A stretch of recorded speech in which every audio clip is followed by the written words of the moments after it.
ಸಾಂಕೇತಿಕವಾಗಿ ಬಂದಾಗಿದಲ್ವಾ? ಈಗ ಟೋಲ್ ನಿಂತಿದಲ್ವಾ? ನಮ್ಮ ಪಾದಯಾತ್ರೆ ಬರುವಾಗ ಟೋಲ್ ಗೇಟ್ ನಿಂತಿದೆ. ಅದರಿಂದಾಗಿ ನಾವು ಪರ್ಮನೆಂಟ್ ಆಗಿ ನಾವು ನಿಲ್ಲಿಸುವವರಿಗೆ ಕಾಯಬೇಡಿ. ಬ್ರಿಜೇಶ್ ಚೌಟ ಅವರೇ, ಹೆದ್ದಾರಿ ಪ್ರಾಧಿಕಾರದವರೇ, ಗಡ್ಕರಿ ಅವರೇ, ನೀವಾಗಿ ಆ ಟೋಲ್ ಗೇಟ್ ಅನ್ನು ಮುಚ್ಚುವಂತ ಕೆಲಸವನ್ನ ಮಾಡಲಿಲ್ಲ ಅಂದ್ರೆ ನಮ್ಮ ಜನ ಚಳವಳಿ ಬ್ರಹ್ಮರ್ಕುಂಟು ಟೋಲ್ ಗೇಟ್ ಅನ್ನ ಖಂಡಿತ ಬಂದ್ ಮಾಡಿರ್ತದೆ. ತುಂಬಯ್ಯ ಡ್ಯಾಮ್ ಹತ್ತಿರ ಇದೆ, ಟೋಲ್ ಗೇಟ್ ಅಲ್ಲಿ ಬಿಡ್ಲಿಕ್ಕೆ ಅವಕಾಶ ಕೊಡಬೇಡಿ ಅಂತ ಅಲ್ಲ. ಆ ಟೋಲ್ ಗೇಟ್ ನ ಅಲ್ಲಿ 30 ಕಿಲೋಮೀಟರ್ ದೂರದಲ್ಲಿ ನೀವು ಅರಿಕಾಡಿಯಲ್ಲಿ ಟೋಲ್ ಗೇಟ್ ಮಾಡಿದಾಗ ಜನ ಪಕ್ಷಾತೀತವಾಗಿ ಅಲ್ಲಿಯೂ ಕೂಡ ಎಡಪಕ್ಷಗಳು, UDF, ಕಾಂಗ್ರೆಸ್ ಎಲ್ಲ ಒಟ್ಟಾಗಿ ಒಂದು ಆಕ್ಷನ್ ಕಮಿಟಿ ಮಾಡಿ ಹೋರಾಟವನ್ನು ಮಾಡಿದ್ರೆ ಆವಾಗ ನೀವು 15 ದಿವಸದಲ್ಲಿ ಅಲ್ಲಿ ಟೋಲ್ ಗೇಟ್ ಅನ್ನು ತೆರವು ಮಾಡಿ.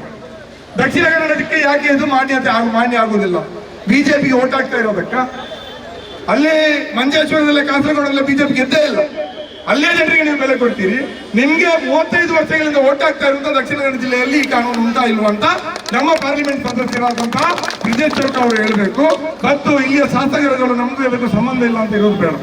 ಬಂಟ್ವಾಳದ ಶಾಸಕರಾದಂತಹ ರಾಜೇಶ್ ನಾಯ್ಕರಿಂದ ಹಿಡಿದು ನೀವೆಲ್ಲಾ ಶಾಸಕರುಗಳು ಕೂಡ ಇದರ ಬಗ್ಗೆ ಮಾತಾಡಬೇಕು. ನಿಮ್ಮ ನಿಲುವೇನು ಅಂತ ಹೇಳಿ.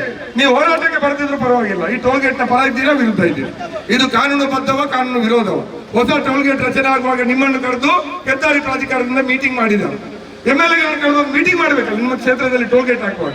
ನಮ್ಮ ಈಗ ಮೊದಲ ಬೇಡಿಕೆ ಹೆದ್ದಾರಿ ಪ್ರಾಧಿಕಾರದ ಸಭೆ ನಡೆಸಿ ನಿಯಮಬದ್ಧ ಆದ್ರೆ ನೀವು ಯಾವ ರೀತಿ ನಿಯಮಬದ್ಧ ಅಂತ ಹೇಳಿ.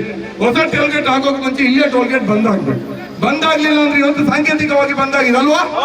ಈಗ ಟೋಲ್ ನಿಂತಿದಲ್ವಾ? ನಮ್ಮ ಪಾದಯಾತ್ರೆ ಬರುವಾಗ ಟೋಲ್ ಗೇಟ್ ನಿಂತಿದೆ. ಅದರಿಂದಾಗಿ ನಾವು ಪರ್ಮನೆಂಟ್ ಆಗಿ ನಾವು ನಿಲ್ಲಿಸುವವರಿಗೆ ಕಾಯಬೇಡಿ. ಬ್ರಿಜೇಶ್ ಚೌಟ ಅವರೇ, ಹೆದ್ದಾರಿ ಪ್ರಾಧಿಕಾರದವರೇ, ಗಡ್ಕರಿ ಅವರೇ, ನೀವಾಗಿ ಆ ಟೋಲ್ ಗೇಟ್ ಅನ್ನು ಮುಚ್ಚುವಂತ ಕೆಲಸವನ್ನ ಮಾಡಲಿಲ್ಲ ಅಂದ್ರೆ ನಮ್ಮ ಜನ ಚಳವಳಿ ಬ್ರಹ್ಮರ್ಕುಂಟು ಟೋಲ್ ಗೇಟ್ ಅನ್ನ ಖಂಡಿತ ಬಂದ್ ಮಾಡಿರ್ತದೆ.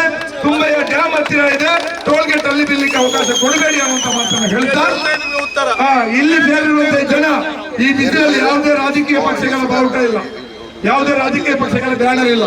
ಸಮಾನ ಮನಸ್ಕರಾಗಿ ನಾಗರಿಕರ ಪ್ರತಿನಿಧಿಗಳಾಗಿ ನಾವು ಇಲ್ಲಿಗೆ ಬಂದಿದ್ದೀವಿ.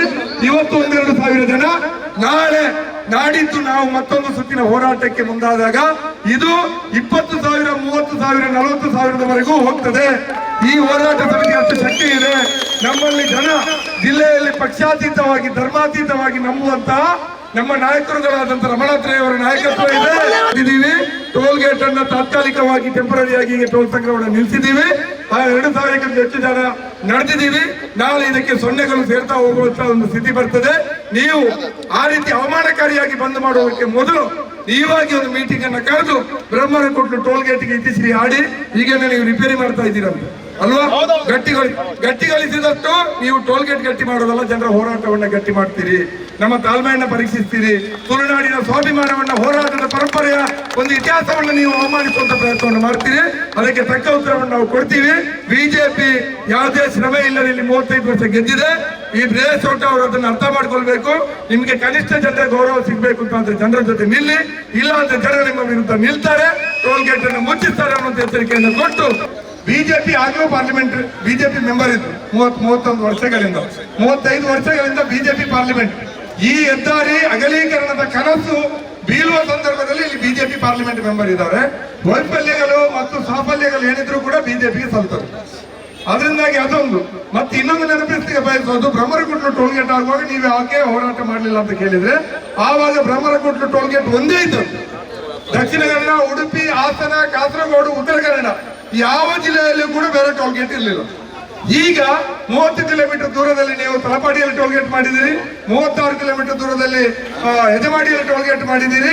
ಈಗ ಮತ್ತೆ 3 ಟೋಲ್ ಗೇಟ್ ಅನ್ನ ಇಲ್ಲಿಂದ 31 ಕಿಲೋಮೀಟರ್ ದೂರದ ಹೊಲಾಲು, 27 ಕಿಲೋಮೀಟರ್ ದೂರದ ಪಣಕಜೆ ಮತ್ತು ಇನ್ನೊಂದು ಇಲ್ಲಿಂದ 31 ಕಿಲೋಮೀಟರ್ ದೂರದಲ್ಲ ಸೂರಲ್ಪಾಡಿಯ ಗಂಜಿ ಮಟ್ಟದಲ್ಲಿ ಸ್ಥಾಪನೆ ಮಾಡ್ತಾ ಇದ್ರಿ. ಅದರಿಂದಾಗಿ ಇವತ್ತು ಈ ಟೋಲ್ ಗೇಟ್ ನ ಪ್ರಶ್ನೆ ಬಂದಿದೆ ಅನ್ನುವಂಥದ್ದನ್ನ ಪಾರ್ಲಿಮೆಂಟ್ ಸದಸ್ಯರಾಗಿರುವಂತಹ ಅರುಣ್ ಚೌಟ್ರ ಅವರು ಅರ್ಥ ಮಾಡ್ಕೊಳ್ಬೇಕು. ನಿಮ್ಗೆ ಜವಾಬ್ದಾರಿ ಇದೆ. ಇದೇ ಹೆದ್ದಾರಿಯ ನಮ್ಮ ನಂತೂರು ದಾಟ್ಕೊಂಡು ಮುಂದಕ್ಕೆ ಹೋಗುವಾಗ ತಲಪಾಡಿ ದಾಟಿದ್ರೆ ಅದೇ ಹೆದ್ದಾರಿ ಕಂಟಿನ್ಯೂ ಆಗಿದೆ. ಕೇರಳದ